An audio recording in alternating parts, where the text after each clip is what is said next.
You think the best way to win over an enemy is to do them a favor. You are completely wrong. And a famous historical loophole proves it. When someone dislikes you, a difficult coworker, a cold boss, or a distant peer, our default instinct is to please them. We offer help, we buy them coffee, we do them favors, but this often backfires. It feels transactional. It looks desperate. In the 1700s, Benjamin Franklin faced a political rival who openly hated him. Franklin didn't try to appease him, he didn't offer a bribe. Instead, he asked his enemy for a favor. Franklin knew the legislator had a rare, highly valuable book in his private library. So, Franklin sent a simple note. He asked to borrow it for a few days. The rival was flattered. He sent the book immediately. Franklin read it, returned it a week later, and attached a warm thank you note. The next time they met, the legislator spoke to Franklin with great civility. They became lifelong friends. But why did this work? It makes no sense. To find out, psychologists in 1969 designed a famous experiment. John Jecker and David Landy had students win money in a competitive trivia game. Afterward, the students were split into 3 groups. Group 1, the researcher personally asked them to return the money. He claimed he was paying for the study out of his own pocket and was running out.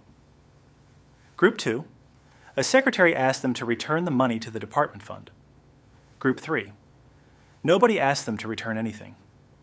Later, all students rated how much they liked the researcher. The results were striking. The students who returned the money to the researcher liked him significantly more than the other groups.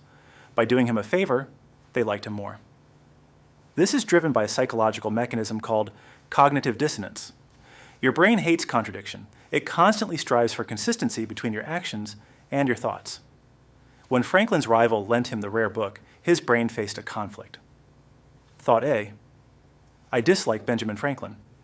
Action, I just lent him my most prized book. These two ideas cannot coexist peacefully in the human mind. So the brain had to resolve the tension. Since the action had already happened, it couldn't be undone. The brain was forced to change the thought.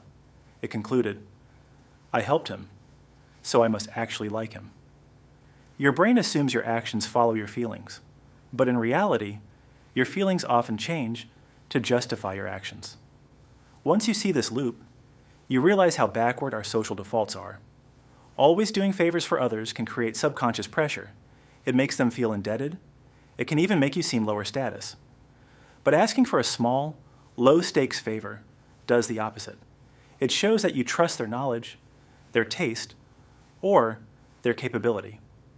It makes them feel helpful, and their brain will automatically rewrite their opinion of you to justify their kindness. Maybe true connection isn't built on what you can do for others. It's built on having the courage to let them do something for you. What is a small favor you've been too afraid to ask for?